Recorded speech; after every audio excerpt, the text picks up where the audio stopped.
but the innovation really comes in how we're going to save money in that margin that's going to keep reducing. And there are hundreds of different ways to do that. And for me, that's innovation. I don't see innovation as this big thing where AI is going to come save me. I see innovation in really small ways, even in food, even in farming, right? Welcome back to the My First Business podcast. This is a mini episode where I take some of the best parts of my interviews with phenomenal entrepreneurs and chop it up for you like a snack.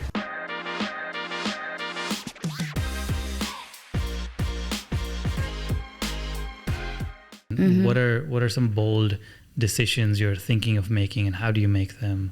How do you run it past the family? How do you research it? Or just that whole journey. Loaded the question. biggest joke is that I always used to joke, like, food and garments. Yeah. Right? Food and clothes. My businesses are always going to make money. What a joke. Yeah. Those are the two hardest industries, I think, to be a part of. And you're constantly losing money, let me tell you. It's like, I always used to joke, like, everyone's going to always need clothes. How can this ever be a bad business to be in? Food. Everyone's going to always need food. How can this be a bad business to be in? But I think innovation in these two specific industries come in such interesting ways. For example, just taking the way people make clothes, it's down to a science now, right? It's still humans making them. And there's so many humans involved. There's still no machine that you can just put thread, fabric, buttons, and then it comes out a shirt. It doesn't exist, right? If you want to make a shirt, some human needs to touch it. Even a robot still cannot do something as beautiful as a human can in terms of putting this together. I'm sure there's an AI now, actually, as I say that, that's probably doing it. But that I have seen with my own eyes, in masses, it's still humans that need to make the shirt. There are people making T-shirts, right? Robots and machines making T-shirts, but you need humans to make clothes. I guess the innovation there is really thinking about that business differently. Thinking about how to save money, because it's all heavy, and half the money goes into fabric. You have very low margins, and that margin is getting less and less and less as people want cheaper. And at the end of the day, as someone who makes clothes, I actually buy Zara, H&M, because I know, as much as I hate them, they're making the most reliable quality of clothes. I know when I go, I touch, or even online, I buy everything online. I know that this poplin shirt, I can read and see it's going to feel like this. Yeah. So I know exactly what to buy, right? So it's that reliability. But the innovation really comes in how we're going to save money in that margin that's going to keep reducing. And there are hundreds of different ways to do that. And for me, that's innovation. I don't see innovation as this big thing where AI is going to come save me. I see innovation in really small ways, even in food, even in farming, right? This is also something different. We tried to apply the idea of like having a SAM or having like what we have in garments, right? Like timing how much time it takes to do this. And farming will give you the middle finger, because once you put a seed into soil, you give it the nutrients. Cool. Nature. Yeah, you can't just be like, come on, hurry up. I mean, you go. can do that even hydroponics to some extent.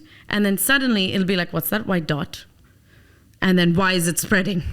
And then it's like, and there's so much technology, like the company Alaska that, I love his vision. The founder really has a vision, and it's growing.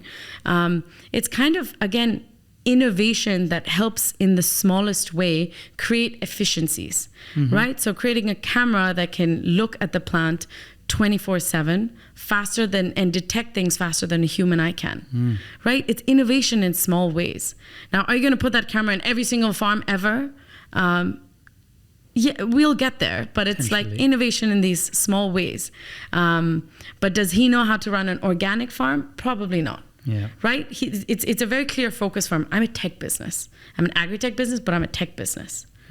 Right? And that clarity once you know that clarity of what your business is, and then you have to work innovation within that kind of boundary. I think seeing what other people are doing in AI or something like that, applying those concepts, sure, in your own kind of age-old industry, that's innovation. There was someone in EO and has this amazing business, garment business, and he was telling me, and he's been doing this for a while, I think. Basically, what he did was everyone was designing in America, right? Coming to India, giving the clothing, and you'd manufacture in India. What he did when everybody was moving business out of America was go to America. And open a small 50 machine in the middle of, I don't know, like Tennessee or one of those kind of middle states.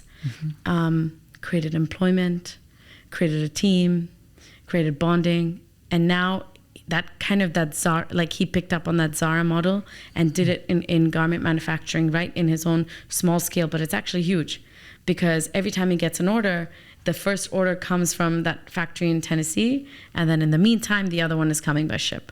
So how Zara innovated, like that's, if you can copy paste and do it as well as them, you should. That's innovation for your own small business. Yeah. You know, the same in for example, our food and agriculture business. We constantly have issues in the summer when we're packing okra. When you look at an okra, it looks great. You pack it, it looks great. You keep it, suddenly you get these little bugs that come out of okra that literally only if it's like sitting and packed. What are they hiding in there? It is hiding in there, and it's like they literally, it's horrible. But this is food, it's organic. Yeah. You know, I tried to tell people this is what it is, guys. Like, you know, this is why we bugs are part of it. using pesticides in the first place. Yeah. So, you know, and then it comes out. So I was like, okay, how do we change the packaging completely?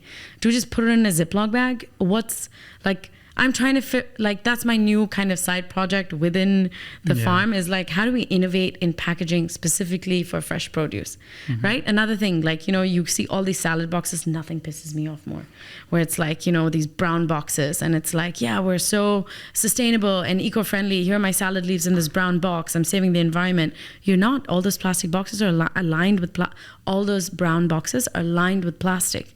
Otherwise, it's impossible for plants like the salad leaves you're getting, they have to be in a plastic box. Yeah. Otherwise you'd get them and in 3 days they'd wilt. So what's the point of buying locally? The point is it's going to last longer.